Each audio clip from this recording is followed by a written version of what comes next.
보네퍼 참 유명한 분이죠. 또 재밌는 게 요분 라스트 네임이 본 페퍼거든요. 그런데 요 이름이 퍼스트 네임이 본이고 라스트 네임이 페퍼인 줄 알고 이렇게 나누어서 본 페퍼 이렇게 쓰는 분들이 있어요. 그렇지 않습니다. 디트리가 퍼스트 네임이고 라스트 네임이 보네퍼예요. 1906년에서 45년까지. 그러니까 이분은 2차 세계대전과 깊이 관련돼 있고 2차 세계대전 불과 히틀러 사망 2년 전에 2주 전에 히틀러가 자살해서 죽기 2주 전에 디트리 보네퍼가 처형을 당하게 되죠. 보네퍼 얘기를 하면은 그 사람 뭐 히틀러 암살하려다 죽은 사람 끝. 너무 가벼운 겁니다. 보네퍼의 삶을 그렇게 단순하게 평가할 수 없습니다. 플로센브루크는 보네퍼가 나치 독일의 국가비밀경찰 게스타포에게 끌려가 교수형을 당한 장소다. 그러나 그의 무덤은 거기서 찾을 수 없습니다. 2000년 전 예루살렘 성문 밖에서 십자가에 달려 돌아가신 나사렛 예수의 무덤은 찾을 수 없어도 그의 이름은 교회 안에서 영원히 기억되는 것처럼 그의 충실한 제자였던 보네퍼의 이름도 교회 역사를 만들어 가므로 다른 많은 제자 이름과 함께 영원히 기억될 것이다. 특히 20세기와 그 후의 교회는 그의 신앙과 생활의 기본과 방향을 설정하는 데 있어서 성서와 함께 보네퍼의 생애와 사색이 남겨준 모델과 통찰해서 계속 배우지 않으면 안 됩니다. 그리스도 중심 신앙 또 신학의 끝까지 충실했던 까닭에 20세기 최대의 적그리스도 세력인 나치 폭력 집단에 대항하여 싸우다가 교수대의 이슬로 사라진 보네퍼는 현대를 사는 교회와 그리스도인의 신학적 사고와 선교의 출발점이 될 수밖에 없으며 그의 순교의 의미를 생각하는 사람으로 그리스도의 제자됨의 엄숙함과 영광을 느끼게 한다. 이렇게 서문을 쓰신 거죠. 생애. 보네퍼는 현재 폴란드 영토에 속하는 폴란드 영토에 속하는 실레지아 지방의 브레슬라우에서 태어납니다. 그의 아버지 칼 루트비 보네퍼는 브레슬라우 대학의 신경의학 교수였습니다. 디트리는 탈남매 중 6번째로 태어났는데 그의 누이 동생 자비네가 디트리와 쌍둥이로 이렇게 6, 7째로 태어나게 되는 거죠. 보네퍼의 가정은 독일 상류층 시민 계급을 대표하는 전통과 지성을 긍지로 삼고 강직과 봉사를 보람으로 여기는 단란하고 행복한 가정이었습니다. 보네퍼의 가정은 1912년 이래 베를린으로 이사해서 살았는데 그 도시에 기독교적이며 인도주의적이며 자유주의적인 전통이 디트리 생애를 형성하는데 결정적 요소를 끼치게 됩니다. 디트리가 교회와 신학에 관심을 두게 된 것은 너무나 자연스러운 일이었습니다. 아버지 편의 조상 중에 성직자들도 많았지만 또 어머니 쪽에서는 그의 외할아버지가 제정 독일의 궁정 목사로서 황제를 상대로 설교한 뿐이었을 뿐만 아니라 또 증조부는 하세였는데 그는 19세기 최고의 교회사가였고 유명한 예나 학파의 중심 인물이었습니다. 보네퍼의 그 사진 중에서 이 사진이 아직 40이 안 될 때 돌아가셨는데 이렇게 앞하고 중심까지 머리가 없어요. 예, 그러니까 좀 심한 대머리였던 거죠. 예, 참 인상이 깊어 보입니다. 보네퍼는 15살 때 목사가 될 것을 결심하고 그때부터 신학책을 읽기 시작합니다. 17살에 튜빙겐 대학에서 신학 공부를 시작했고 18살에 베를린 대학에서 당시 신학계의 거성인 하르낙, 아돌프 폰 하르낙이죠. 제베르크, 리츠만 등을 스승으로 모시게 됩니다. 그 중에서도 특히 하르낙에게 보네퍼는 심심한 경의를 표했고 하르낙도 이 젊은 학도의 재질을 높이 평가합니다. 그러니까 이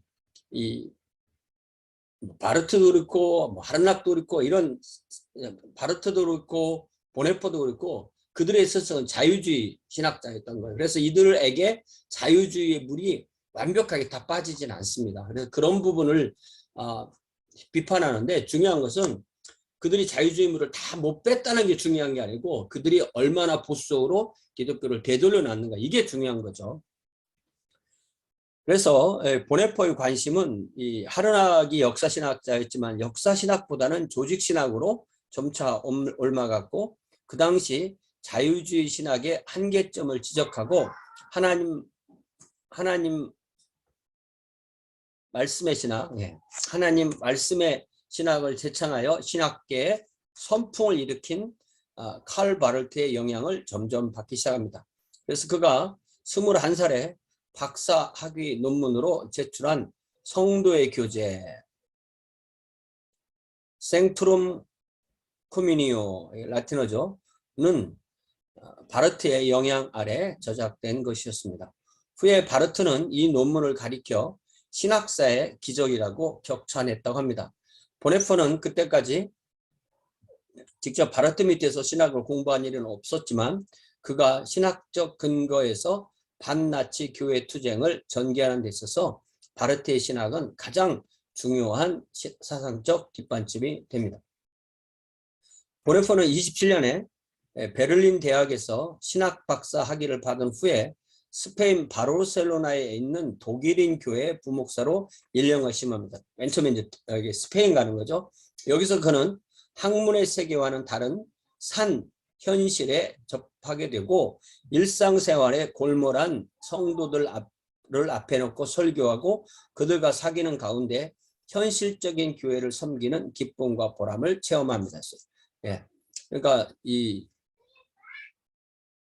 1906년생이니까 이제 21살 그렇게 되는 거죠. 1906년생이라고 했죠. 네. 저는 나이에 관심이 많습니다. 네. 1906년생이니까 21살 된 거죠. 네. 그리고 23살 되던 해 베를린으로 돌아온 보네퍼는 베를린 대학 신학부 강사로 취임하게 됩니다. 이때 교수 자격을 얻기 위해 제출한 논문이 행위와 존재, Akt und Sein 이라는 논문을 제출합니다. 그러나 신학부 교수로서 그에게 부과된 첫 번째 임무는 미국 뉴욕 유니온 신학교에서 미국의 교회와 신학 사정을 연구하는 일을 맡깁니다. 이게 23살 된 이 젊은 사람을 미국에 보내서 배우라는 거죠. 당시 미국은 경제공황의 후유증으로 심각한 불안과 혼란을 겪고 있었고 신학계도 좌절된 자유주의 신학을 극복하지 못하고 혼선에 빠져 있었습니다. 그는 미국인의 시민적인 용기와 관료적이 아닌 학교 분위기에 대해서는 감명을 받았으나 신학과 교회 생활에 대해서는 별로 배울 것이 없다는 결론을 맺고 9개월 만에 귀국합니다. 참 독일적이죠. 그리고 31년 26살쯤 됐을 때 5월 보네퍼가 귀국했을 때는 독일이 미국의 경제공황에 심한 영향을 입고 경제적 파탄, 정신적 절망 상태에 빠져 있었습니다. 특별히 이제 독일은 1차 세계대전에서 패하고 그 전쟁 배상금 이런 걸로 경제가 많이 힘들었던 어떤 그런 환경이 이제 있는 거죠. 실직과 궁핍에 허덕이는 민중은 그 모든 책임을 바이마르 헌법에 근거한 민주주의 체제와 외국의 압력으로 돌리고 있었습니다. 이러한 대중의 불만을 포착하여 국수주의를 내세우고 전체주의 체제를 만들려는 히틀러의 국가사회주의 노동자당 내셔널 소자일라시에 도이체 아르바이터 파르타이, 이게 소위 이제 나치스당이라는 독일어죠. 은 일약 집권당의 위치에 오르게 됩니다. 그러니까 이게 이 히틀러와 독일의 주류 이 유권자가 이렇게 맞아서 이 나치당이 탄생하게 되는 거죠. 몇 번 얘기하는 거지만 당시 집권당인 독일 사회민주당의 약화와 국내의 위기에 직면하여 독일이 공산주의화하는 것을 막는 방법은 이 길밖에 없을 것이라는 체념에서 많은 자본가 지성인 그리고 교회의 다수 지도자가 적극적으로 혹은 소극적으로 히틀러의 집권을 환영하게 됩니다. 그러나 젊은 신학도였던 보네퍼는 때에 징조를 푸는 눈이 예리했습니다. 그는 히틀러가 정권을 잡기 전에 이미 국가사회주의가 하나님 없이 사람의 힘으로만 역사를 만들겠다는 무모하고 포악한 세력임을 간파합니다. 1933년 나치스당이 정권을 장악하자 히틀러는 개인의 자유, 기본 인권을 무시하고 민주주의 원칙을 부정하는 전체주의적 독재 정치를 펼쳤고 1934년 힌덴부르크 대통령이 사망하자 히틀러는 스스로를 총통, 그러니까 이 총리와 대통령을 합하는 그런 표현입니다. 총통이 되어 연방제를 폐지하고 중앙집권 체제의 국가 최고 권력자로 주권자로 등장합니다. 1933년 한 27살쯤 됐을 때 2월 1일 밤 보네퍼는 젊은 세대의 지도자 개념 변천이라는 제목의 라디오 방송을 합니다. 여기서 그는 전후에 좌절감을 경험한 많은 젊은이가 정치적 권위를 희구한 나머지 어떤 한 인간을 정치적 메시아로 보려는 종교적 착각에 빠졌다고 지적합니다. 우상숭배라는 거죠. 또 이렇게 해서 만들어진 지도자의 권위는 위에서 오는 권위가 아니기에 결국은 민족의 자기 의인, 스스로 잘났다, 셀프 라이처스네스를 낳게 할 뿐이고 결국 히틀러는 지도자가 아니라 오도자가 되어버린다고 경고했습니다. 바르게 인도하는 사람이 아니라 거짓 인도하는 사람이 될 거라고 경고합니다. 보네퍼는 자신을 하나님으로 삼는 지도자는 하나님과 인간을 조롱하며 피해를 입히게 될 것이다 라는 말로 그 방송을 끝맺었는데 이것은 히틀러에 대한 하나의 선전포고였으며 보네퍼는 교회의 반나치 저항운동의 출발점이 되었습니다. 적자를 가능하면 쓰지 말아야 되는데 이게 특히 옛날 글에는 그런 게 많습니다.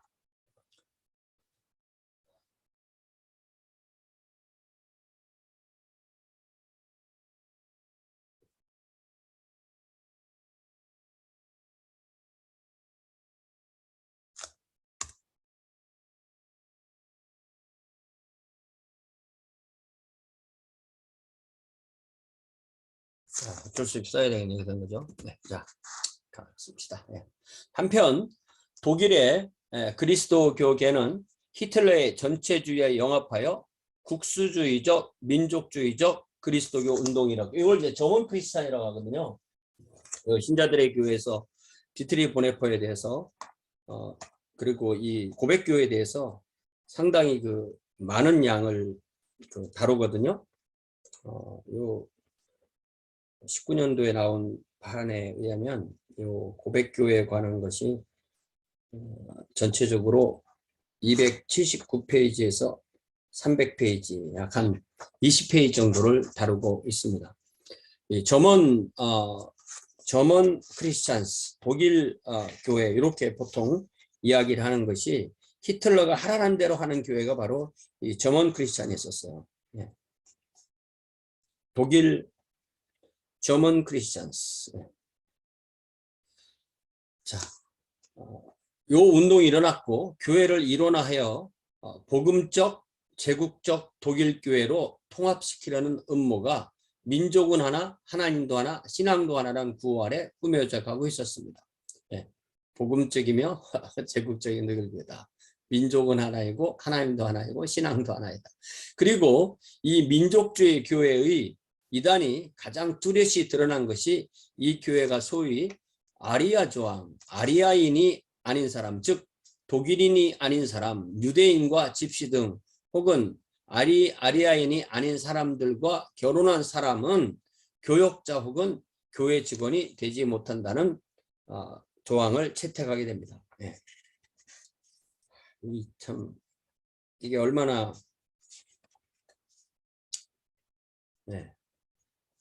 얼마나 민족적이고 인종차별적이에요. 그러니까 아리아인이 아닌 사람은 교역자가 못 된다. 또 아리아인이 아닌 사람과 결혼한 사람도 교역자가 되지 못한다. 이렇게 얘기한 거죠. 이에 앞서 보네퍼는 청년 종교개혁 운동에 가담하여 교회의 자유와 자치를 확립하려 노력했으나 교회는 점차 국가의 통제 아래 그 예언자 기능을 감당할 수 없게 됩니다. 그래서 마침 이제 고백교회가 탄생하게 되는데 이 고백교회의 지도자가 바로 마르틴 니멜러, 마르틴 니멜러, 프리드리히 구스타프 에밀 마르틴 니멜러, 1892년생이고요. 1982년까지 아주 오래 사셨어요. 마르틴 니멜러의 영도 아래 독일 영도하의 민족교회 운동에 대항하는, 그러니까 저먼 크리스찬 운동에 대항하는 고백교회 운동이 전개되자 보네퍼는 이에 적극 참여하여 후에 바르멘 신학 선언으로 발전하게 될 기초 작업인 베델 신앙 고백 작성의 소장 신학자로서 동참하게 됩니다. 이때 카를 바르트는 오늘의 신학적 실존이라는 저서를 통해서 요게 카를 바르트의 아주 핵심 고백교회의 핵심 원칙이 되는데요.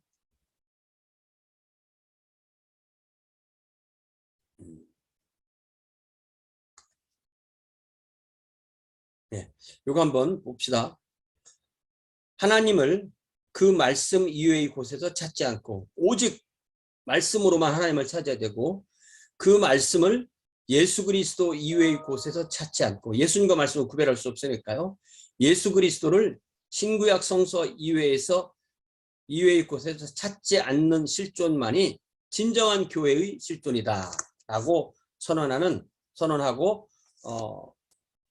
이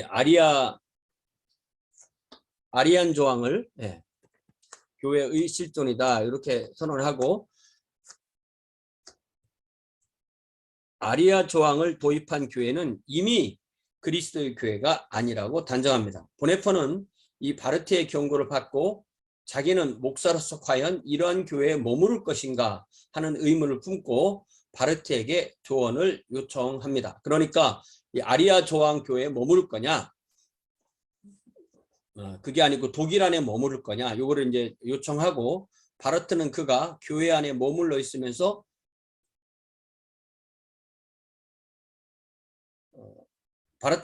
교회 안에 머물러 있으면서 수행할 것을 권했고, 그렇지만 보네퍼는 1933년 10월에 런던에 있는 독일인 교회로 부임하여 잠시 전선에서 이탈한 것 같은 인상을 주게 됩니다. 그러니까 맨 처음에는 스페인 한번 갔다 왔죠. 아주 젊었을 때. 그 다음에 미국 한번 갔다 왔죠. 그 다음에 이번에는 런던에 있는 독일인 교회로 부임합니다. 보네퍼가 런던으로 떠날 것을 결심한 동기, 첫 번째는 독일의 교회 투쟁이 성공할 가능성이 없다는 체념 때문일 수도 있고, 둘째, 세계교회 운동을 통해 독일 교회 투쟁을 측면으로 도울 수 있을 것이라는 생각 때문이었을 것이다. 그가 런던에서 에큐메니컬 운동에 지도했던 치체스터의 조지 벨 주교와 접촉하고 그에게 전 세계 교회를 향해 독일 고백교회 투쟁을 지지하도록 호소하게 한 것은 보네퍼가 런던에서 거둔 성과입니다. 한편 독일 국내에서는 뮬러 제국 감독을 중심으로 제3제국과 독일의 히틀러가 세운 제국을 제3제국이라고 한다 했죠. 제3제국과 그 지도자에 대한 무조건의 충성을 교역자에게 요구하는 민족교회 운동과 이에 대항하는 복음주의 고백교회들 사이에 치열한 대결이 전개되고 있었습니다. 거의 한 반반 서로 이렇게 싸운 것 같아요. 1934년 바르멘에 모인 개혁파 교회들은 바르트가 기초한 오늘의 독일 복음주의 교회의 개혁주의적 신앙 고백의 바른 이해에 관한 선언. 오늘의 독일 복음주의 교회의 개혁주의적 신앙 고백의 바른 이해에 관한 선언을 채택함으로써 전체주의적 이교적 교회 지배를 거부하는 독일 저항 운동은 전면 전쟁의 양상을 띠게 됩니다. 요 이교적 교회 지배가 뭐냐면 이 독일적인 것 자체를 신앙 내용에 집어넣는 걸 말하는 겁니다. 여기에 이제 바그너, 요즘도 바그너를 좋아하는 사람들 그런 게 좀 있다고 하는 거잖아요. 이 선언은 다시 같은 해 5월 29일에서 31일 사이에 바르멘에 모인 독일 복음주의 교회의 신앙고백 모임의 법적 상태에 대한 선언, 동회의의 실제적 행동에 대한 선언, 그리고 저 유명한 독일 복음주의 교회의 오늘의 정세에 대한 신학적 선언으로 연결된과 동시에 제국 감독의 지배하에서 성서와 신앙 고백에 고착하는 정당한 독일 복음교회를 분리하는 계기가 되었다. 이게 뭐냐면은 이 신앙으로서 이 제국교회와 그러니까 독일 민족교회와 이 고백교회가 서로 확실하게 구별되었다. 이런 말이잖아요. 그죠? 참 옛날 분들 좀 글을 좀 어렵게 쓰십니다. 당시 런던에 있던 보네퍼는 이 고백교회의 싸움이 그리스도교계의 전체의 싸움이며 세계의 교회를 대신해서 독일의 교회가 그 짐을 지고 고전하고 있다는 사실을 세계교회에 알리기 위해 고심합니다. 마침 34년 8월에 덴마크 파네에서 국제청년협의회가 개최되었을 때 그는 교회와 민족들의 세계라는 발제각을 통해서 덴마크를 간 거죠. 평화의 길은 안전보장을 찾는 데 있지 않고 전능하신 하나님의 손에 민족들의 역사를 맡기는 신앙과 복종의 결단에서 오는 것이다 라고 강조합니다. 이 결단, 신앙의 결단, 복종의 결단, 키르케고르의 그 향기가 나오는 거죠. 그는 협의회로 하나님의 말씀을 선포하는 교회는 민족적인 기능을 자기의 일로 삼을 수 없다. 민족을 초월해야 된다는 거죠. 독일 민족을 위한 교회 이런 거 문제가 있다는 거죠. 교회가 정신적으로 전쟁에 가담하거나 교회의 보편성이 민족주의적 열광으로 부정되어서는 안 된다. 그러니까 우리가 투머치 자기 민족을 강조하는 것은 이게 바른 신앙이 아니라는 것입니다. 구체적인 문제에 있어서 사람에게 복종하기보다는 하나님께 복종해야 한다라는 원칙을 결의하도록 활약을 하게 됩니다.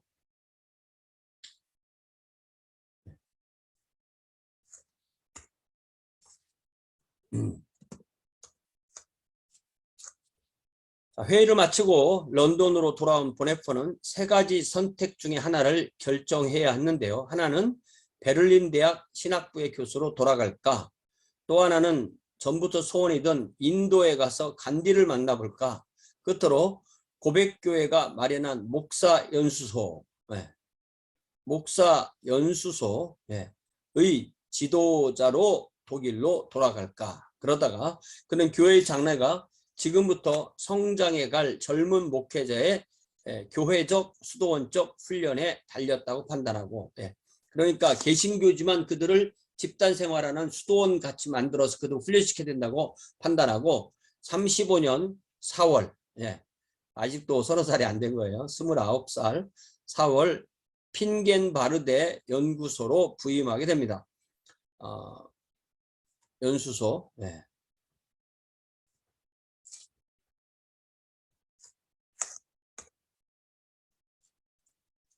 연수소가 게스타포에 의해 폐쇄된 37년 9월까지 그는 그러니까 한 2년 한 5개월 까지 약 100여 명의 젊은 목사 후보생을 훈련하여 고백교회의 제일선에 그들을 내보냅니다. 여기서 보네퍼는 교회의 투쟁에 있어서 사람들의 결단을 촉구할 수 있고 새로운 위기에 직면해서 즉시로 선교 봉사를 수행할 수 있는 완전히 자유롭고 전투 준비를 완비한 목사들의 집단을 형성할 것을 시도합니다. 그러니까 언제고 하나님의 앞에 나가서 영적인 싸움을 싸울 수 있는 그런 사람들을 만드는 거죠. 그는 연수소를 형제의 집이라 명명하고 이름하고 기도와 묵상과 성서 연구와 형제의 친교를 내용으로 하는 훈련을 합니다. 이 연수소의 생활을 그대로 반영시킨 것이 나중에 그가 쓴 신도의 공동생활이라는 책입니다. 한편 1937년부터 그때가 이제 보네퍼가 31살이 되는 해죠. 히틀러의 힘의 정책은 그 악마적 요소를 노골적으로 드러내기 시작합니다. 1938년 오스트리아 합병, 체코슬로바키아 위협. 이제는 전쟁의 길이 있을 뿐 고백교회의 투쟁은 사실상 그 한계에 도달하고 저항하는 교역자는 속속 구속되어 투옥되고 뭐 전쟁의 그 병사로 보내주고 그렇게 되는 거죠. 1939년 3월 보네퍼는 친구 베트게와 함께 돌연 다시 영국으로 건너갑니다. 목적은 그 벨 주교를 만나서 독일 고백교회의 입장을 설명하고 세계 교회와의 관계를 개선하고자 하는 것이었습니다. 또 하나의 주요한 목적은 보네퍼 자신에 관한 것이었는데 히틀러의 군사 침략 계획이 체코슬로바키아를 굴복시키고 다시 폴란드까지 손을 뻗치기 시작한 긴박한 사태 아래 그에게 징집령이 내릴 것이 틀림없었습니다. 그러나 그러한 침략 전쟁에 참가하는 것은 그의 양심이 허락하지 않았고 더욱이 군대에서 강요당할 소위 충성서약을 신앙인으로 할 수 없다고 생각했습니다. 자, 영국에 가 있죠. 그래서 근데 마침 기포드 렉처스 강사로 에딘버러에 그러니까 스코틀랜드 에딘버러에 와 있던 라이놀드 니보 교수를 만나서 전부터 말이 있었던 미국을 좀 다시 가서 있을까 하는 그런 문제를 상의를 합니다. 니버는 보네퍼의 도미를 열심히 권했고 필요한 모든 주선을 다 해줬습니다. 여러 교회 지도자와 협의한 끝에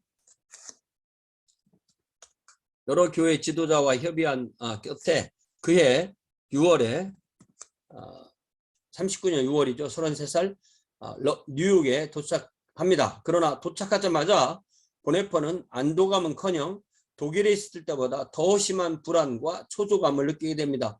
미국의 친구들은 그가 미국에 정착해서 영주권을 받고 영주할 것을 권했지만 그는 도착한 그날부터 돌아갈 시기를 생각하고 있었습니다. 그는 즉시 독일로 돌아갈 것을 결심하고 친구들이 마련한 일자리를 거절하고 아직 에딘버러에 있는 니버에게 편지를 보냅니다. 그러니까 이게 이 보네퍼가 보통 사람이 아닌 거죠. 우리가 뭐 바르트가 스위스로 추방됐다, 뭐 틸리가 미국으로 이민했다 이런 거 알잖아요. 뭐 그들을 비난하자는 게 아니라 보네퍼는 다르다는 겁니다. 어쨌든 나는 미국에 온 것이 잘못이라는 결론에 도달했습니다. 조국의 역사상 유례 없는 이 곤란한 시기에 나는 독일의 그리스도인 동포와 함께 살지 않으면 안 됩니다. 내가 이 시대의 시련을 동포와 같이 나누지 않는다면 나는 전후에 독일에서 그리스도교 생활을 재건하는 데 동참할 권리를 가질 수 없을 것입니다. 이런 계획이 있는 거잖아요. 그러나 전후를 보지 못했던 거죠. 고백교회의 동지는 내가 미국에 가기를 원했습니다. 그들이 나더러 그렇게 하라고 권한 것은 잘한 일인지 모릅니다. 그러나 내가 그렇게 한 것은 잘못이었습니다. 그러니까 그 다른 사람 비난하지 않는 것입니다. 독일의 그리스도인은 그리스도교 문명이 살아남기 위해 자기의 조국이 패배하기를 원하든지 그렇지 않으면 조국의 승리를 바라기 때문에 우리들의 문명이 파멸하는 것을 보든지 하는 무서운 양자택일 앞에 서게 될 것입니다. 독일이 이기면 문명이 파멸되는 거고 독일이 져야만 기독교가 산다 이렇게 생각하는 거죠. 그 중에 어느 것을 택할 것인가는 나에게 너무나 분명합니다. 그래서 나는 그 선택을 나 자신의 안전을 위태롭게 하지 않고는 할 수가 없습니다. 그러니까 자기 생명을 바쳐서 독일에 와서 독일을 이 패하게 조국이 패배하도록 해야만 이 기독교가 산다 이렇게 생각합니다. 그러니까 그래서 죽어야 산다 그런 것 중에 공자가 죽어야 나라 산다 이런 게 있었는데 이 보네포는 독일이 져야 기독교가 산다 이렇게 생각했던 거죠. 보네포의 친구요 전기 저자인 베트게는 그래서 그가 1934년 런던에서 귀국한 것은 교회의 결단이라고 부르고 39년 뉴욕에서 귀국한 것은 정치의 결단이라고 했습니다. 그러니까 이게 정치에 참여 안 하는 것이 대수는 아니라 그것이 이 왕도는 아니라는 것입니다. 과연 그가 미국에서 귀국한 후에 활동 무대는 이제 더 이상 교회는 아니었습니다. 슐라베와 캐슬린에서 비합법적으로 계속되었던 목사 연수소마저 젊은 목사 후보생의 징병과 그러니까 이제 그 이후로도 계속됐었지만 젊은 목사 후보생을 군대로 끌고 가고 또 게스타포의 탄압으로 문을 닫게 되었습니다. 그뿐만 아니라 이제는 고백교회를 근거로 한 행동과 발언은 완전히 폐쇄되고 말았습니다. 이제 그가 평소에 생각하고 있었던 정치적 반나치 운동 지하조직에 접근할 시기가 왔습니다. 자, 그 끈이 누구냐면 보네포의 자형, 그러니까 이제 매형인 거죠, 매형. 한스 폰 도나니. 자기보다 한 4살 정도 많은 이분도 45년에 돌아가셨네요. 한스 폰 도나니를 통해서 국방군 정보부 참모장인 한스 오스터를 만나게 됩니다. 도나니는 변호사였고 오스터의 측근자로서 일찍부터 저항운동에 참여하고 있었습니다. 보네포는 정보부 촉탁이 되어서 병역의 면제를 받는 대신 그의 표면상 활동은 교백교회의 신학교육부장으로 신학연구에 종사한 인연이었고 이때 집필한 단편적 원고들이 모아서 후에 베트게에서 편집되어 윤리학이라는 책이 되는 것입니다. 제가 이 책을 아주 어릴 때 사서 읽어봤는데 참 어려워요. 한 3페이지 읽고 나면 무슨 말인지 몰라요. 그래서 여기서 많은 그런 인사이트도 얻었죠.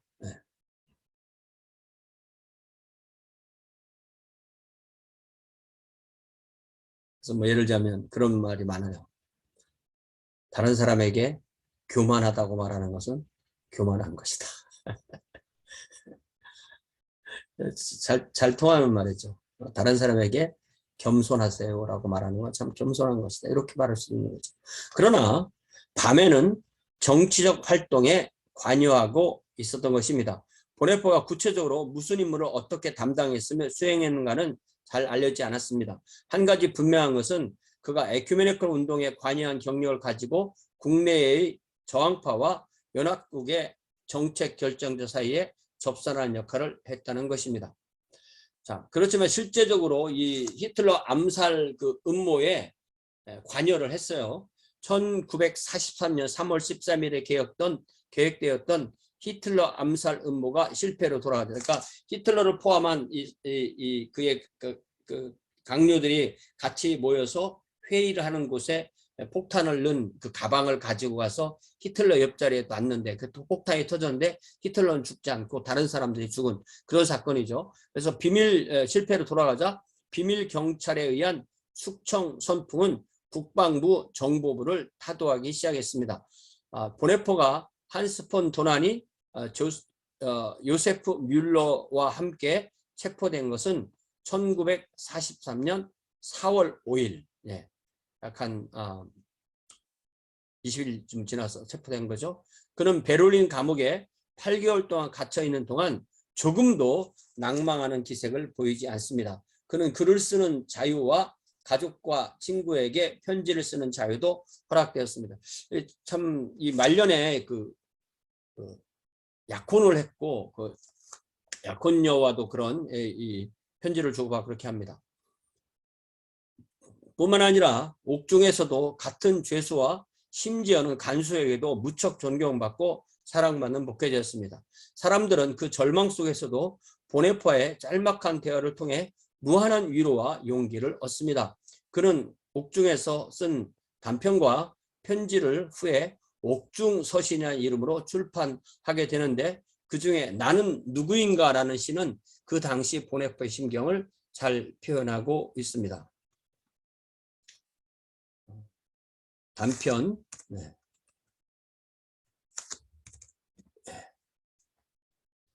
나는 누구인가? 남들은 내가 마치 임금이 자기 성에서 나오는 것처럼 태연자약하게 감방을 나선다는데, 나는 누구인가? 간수들과 이야기를 하고 있노라면 내가 오히려 명령하는 자 같다는데, 나는 누구인가? 불행한 나날을 태연하게 웃음을 짓고 승리자의 날처럼 보낸다는데, 나는 정말 남이 말하는 그런 사람인가? 아니면 내가 아는 나 그대로인가? 새장의 새처럼 불안해하고 초조해하고 그리워하고 노하고 기대하고 절망하고 기도하고 생각하다 지쳐서 모든 것의 마지막 인사를 준비하는 나는 대체 누구인가? 전자냐 후자냐. 이 아주 그 내심을 잘 드러낸 그런 시죠.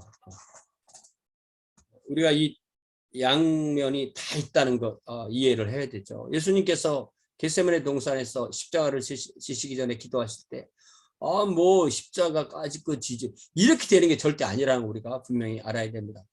오늘은 이런 인간, 내일은 저런 인간인가? 사람 앞에서는 위선자이고 자신 앞에서는 경멸의 대상인 약자.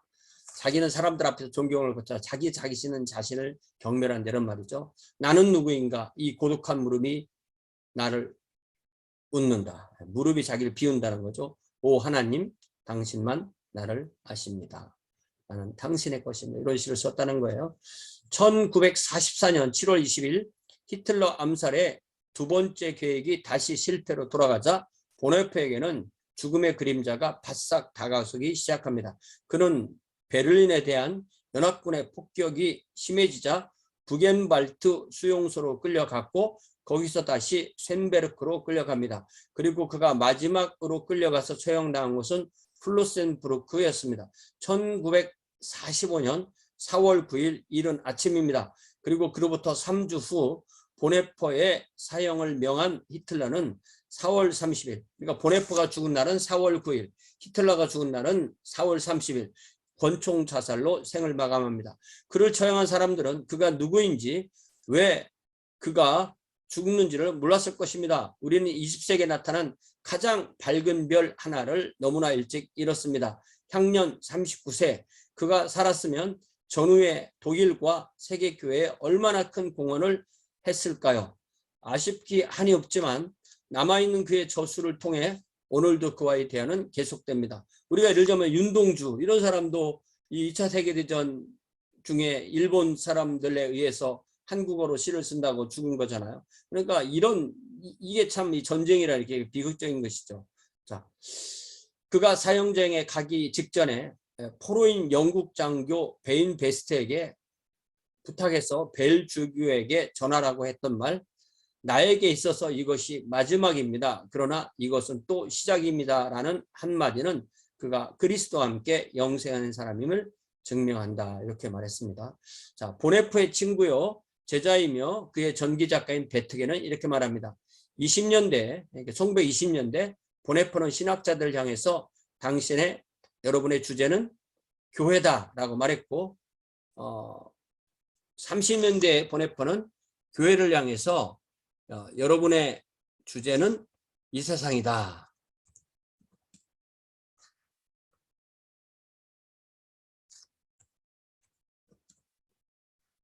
30년대 그리고 40년대 본F는 이 세상을 향하여 여러분의 주제는 하나님이다. 이렇게 말했다는 거죠.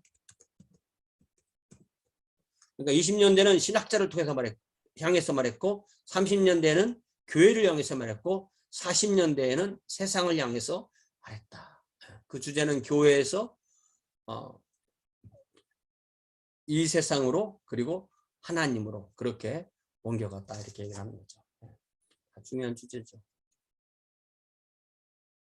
교회, 세상, 하나님 결코 떨어질 수 없습니다. 본F는 그의 천여장인 박사학위 논문 성도의 교제에서 교회를 하나의 사회학적 대상으로 보는 것을 반대하고 교회를 하나님이 일하시는 자리, 공동체로서 그리스도가 현존하는 방식이라고 규정합니다. 그리고 그리스도인은 그리스도의 뒤를 따라 십자가의 길을 가는 제자로서 그가 받은 은혜는 종교적인 위안과 자기 도취에 빠지는 값싼 것이 아니라 자기의 모든 것을 버리고 십자가의 길을 따르는 힘과 용기를 주는 값비싼 은혜라고 그렇게 규정합니다. 네. 그러나 현실적 교회는 이 값비싼 은혜를 잊고 교리와 의식과 제도의 형식적 구조의 노예가 되어 교리와 의식과 제도의 형식적 구조의 노예. 이런 식으로 글을 쓰는 게 참 쉽지 않은 거예요. 그죠? 값싼 은혜만을 전파하게 되었다고 비판합니다. 그는 교회의 갱신이 무엇보다도 급선무라고 보았고 다음으로 이 교회가 세계를 대하는 선교적 자세를 생각합니다. 그가 옥중에서 쓴 단편적인 글이 여러 단편적인 글은 교회는 세계를 위해 존재한다라는 대전제 아래 현대인에게 의미 있는 그리스도상은 남을 위한 사람으로서 나사렛 예수라고 시사했다. 남을 위한 사람으로서의 나사렛 예수가 바로 우리 예수 그리스도의 상이다.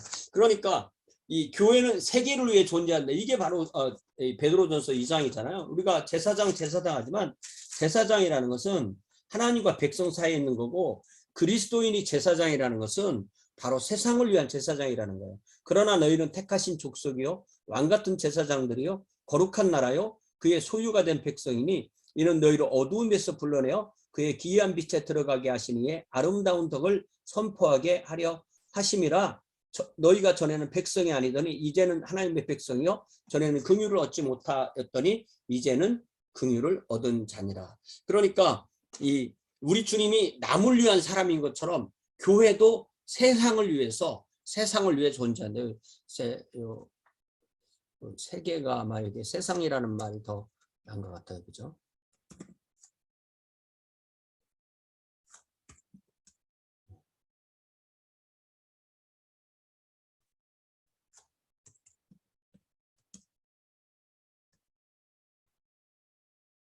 이 세상이라고 있죠.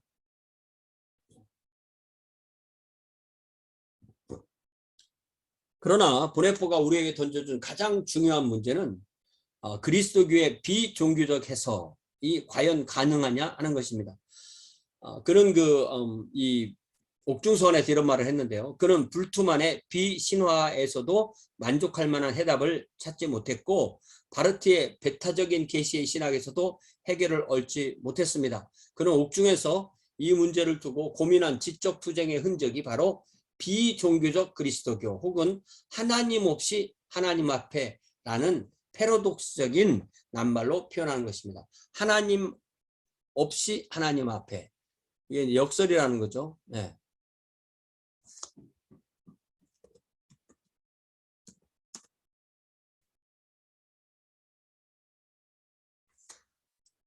본F가 던져준 이 물음을 가지고 현대의 교회는 지금도 그리스도교 신앙의 현대적 의미를 찾기 위해 고민하게 되는 것입니다. 이 말을 좀 이렇게 어렵게 할 필요 없죠.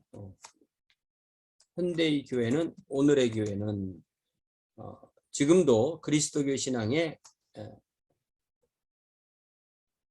오늘의 의미, 오늘의 의미를 찾기 위해 고민한다.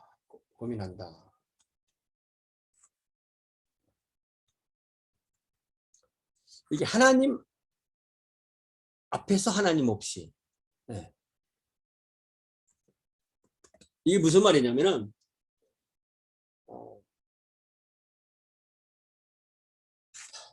하나님이 없다는 게 아니에요. 하나님이 없다는 게 아니고 늘 하나님 앞에 있지만 하나님이 마치 자기를 안 도와주시는 것처럼 그렇게 살아야 된다는 거예요. 꼭 이게 또 무슨 말이냐면 신자는 이 세상의 불신자들 사이에 간첩처럼 살아야 된다. 자기가 그리스도인이 아닌 것처럼. 그러니까 종교색을 싹 빼고 비종교적으로 그렇게 해야만 진정한 종교적이라는 거예요. 이게 역설이죠. 패러독스죠. 이게 그러니까 얼마나 우리에게 오늘날 곡해되기 쉬운, 그렇지만 잘 생각해 보면 굉장히 중요한 그런 주제인 거죠. 보네퍼의 생애와 사상이 현대 그리스도인과 교회에 던지는 또 하나의 중요한 질문이 바로 그가 가담한 히틀러 암살 음모의 정당성 문제입니다. 베트게에 의하면 전후 독일 교회는 보네퍼를 종교적인 순교자로 보느냐, 또 정치적 희생자로 보느냐, 아니면 말 그대로 그렇게 암살 기도범으로 보느냐 하는 문제를 가지고 오랜 동안 논쟁을 계속합니다.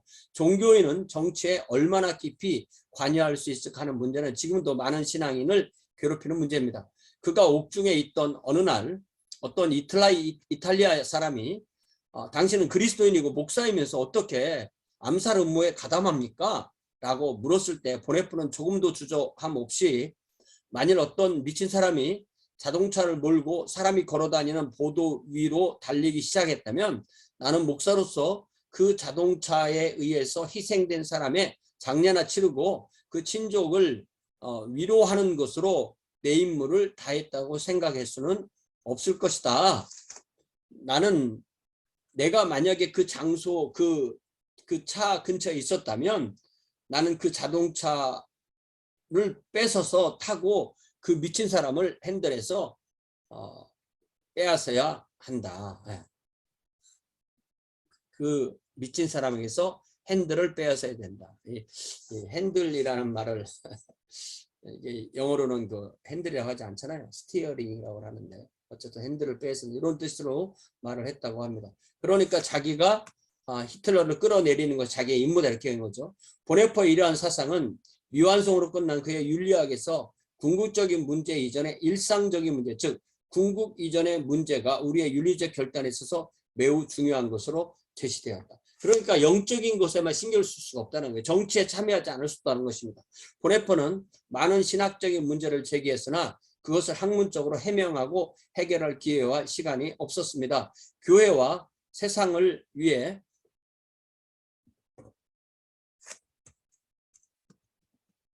교회와 세상을 위해 가장 중요한 물음들을 묻기만 하고 39세에 일생을 마친 그는 자신의 행동과 죽음으로 해답을 얻습니다. 그러나 그의 물음은 오늘도 우리의 물음으로 남아있게 되는 것입니다. 자, 그 유명한 그 산상수훈 강해하는 그 제자도, 원래 그 제목은 제자도인데 그거를 그 제자도의 대가로 영어로 번역했다고 이 덤바가 아주 날카롭게 그 지적을 합니다. 이게 왜 그러냐면 대가를 치르기 싫어서 대가라는 말을 써놨다 뭐 이런 식으로 얘기를 하는데요. 그걸 한번 찾아서 읽어볼까요? 디트리 보네 327페이지 디트리 보네퍼가 그의 저서 제자도의 대가 The Cost of Discipleship에서 주장했던 것만큼 그리스도인 복종을 촉구함으로 주목을 받은 것은 최근에 전혀 없었다. 그는 1945년 나치 비밀 돌격 때 손에 순교함으로써 자신의 주장이 가진 진정성을 입증하였다.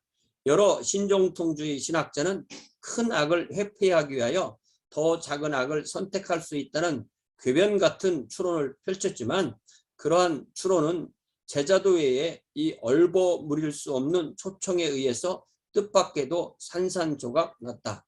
아마도 원어로 제자도 낙폴게라는 담백한 한 단어로 이루어진 이 책 제목이 영어로 번역되면서 The Cost of Discipleship이 된 것은 그 초청에 대하여 순수하고 똑바르게 응답하기를 주저하는 요즘 모습을 상징하는 것 같다. 뭐 꼭 그런 건지는 잘 모르겠지만요. 보네포가 소설한 여러 강력한 선언은 청중으로 결코 오해할 수 없게 하였다. 살아계신 그리스도가 없는 그리스도교는 필연 제자도가 없는 그리스도교며 제자도가 없는 그리스도교는 언제나 그리스도가 없는 그리스도교다. 값싼 은혜는 제자도가 없는 은혜, 십자가 없는 은혜, 살아계시고 성육신하시는 예수 그리스도가 없는 은혜이다. 믿음은 복종이 있을 때에만, 반드시 복종이 있을 때만 실제이며 믿음은 복종 행위 안에서만 믿음이 된다. 이런 거죠. 그래서 이 부분을 한번 인용된 걸 읽어보겠습니다. 값싼 은혜는 싸구려 상품 같은 은혜이며 싸구려 죄의 용서, 싸구려 위로, 싸구려 성만찬입니다. 교회의 무진장한 창고에서 생각도 없이 끝도 없이 경박한 손으로 털어내는 은혜입니다. 가격도 경비도 없는 은혜입니다. 값싼 은혜는 교리, 원리, 체제로서의 은혜입니다. 일반적인 진리로서 죄의 용서이며 그리스도교적인 신론으로서의 하나님의 사랑이라는 것입니다. 값싼 은혜는 회개 없이도 죄를 용서하는 설교요, 공동체 훈련도 없이 베푸는 베프티즘이요, 죄의 고백도 없이 참여하는 성만찬이요, 인격적인 회개 없는 면죄의 확인입니다. 순종 없는 은혜, 십자가 없는 은혜, 살아계시고 인간이 되신 예수 그리스도가 없는 은혜, 이것이 값싼 은혜입니다. 반대로 값비싼 은혜, 값비싼 은혜는 끊임없이 찾아야 할 복음이며 기도해야 할 은사이며 두드려야 될 문입니다. 은혜가 값비싼 까닭은 은혜가 우리를 제자의 길로 부르기 때문입니다.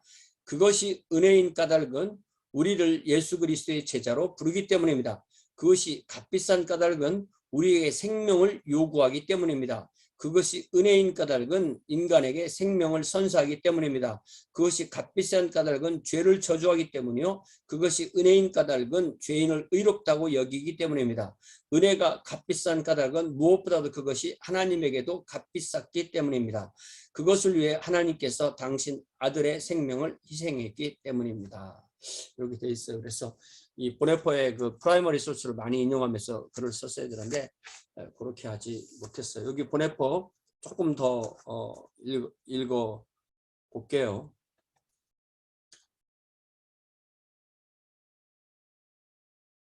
고백교회가 발생했던 상황에서 보여준 대로 제3세기 통치기에 고백교회가 수행한 교회투쟁은 그들 조국의 광범위한 실제 반응을 일으켰는데, 이는 보네포가 당시 독일에서 고백교회 밖에 머무는 어느 그리스도인이라도 그 결과로 그 자신을 구원 영역 밖에 두는 것이라고 강조했던 반응이 일어난 것이었다.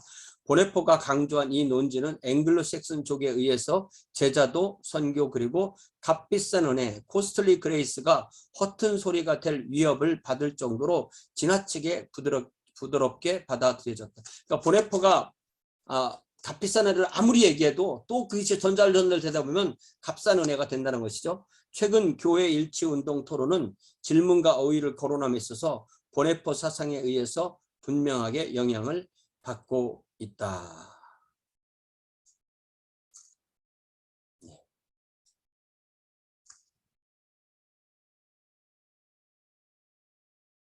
자, 거기 329페이지 한 번만 더 읽어볼게요. 보네포 사상을 해석하기에 좀 더 도움이 되는 방법은 그 사상을 신자들의 교회 구조 속에 집어넣는 것이다. 보네포 사상은 페테르 왈도가 벌거벗은 예수를 벌거벗고 따르기로 결단했던 것을 오늘날에 이루고자 하는 주요한 관심사가 반복되어 나타난 것이다. 그것은 주 예수님 저와 함께 뛰고 계시죠가 아니라 주 예수님 제가 주님을 따르고 있는 거죠라고 여쭙는 것이다. 변두리에 머물렀던 아나베프티스트였지만 영향력이 있었던 한스 댕크는 똑같은 생각을 다음과 같은 선언 안에 간략하게 표현합니다. 그 누구라도 자신의 생명을 다해 예수를 따르지 않고서는 그분을 진정으로 알 수 없다. 예. 마르틴 이 디트리 보네퍼가 바로 그렇게 예수님을 따른 사람인 거죠. 자, 그러니까 이 보네퍼는 평생을 붙들고 공부할 수 있는 내용이 많고, 그분 보네퍼 총집이 그 영어로 다 모아져서 한 권의 책으로 이렇게 있거든요. 그래서 그런 거 사셔가지고 틈틈이 읽어보는 것도 참 좋습니다.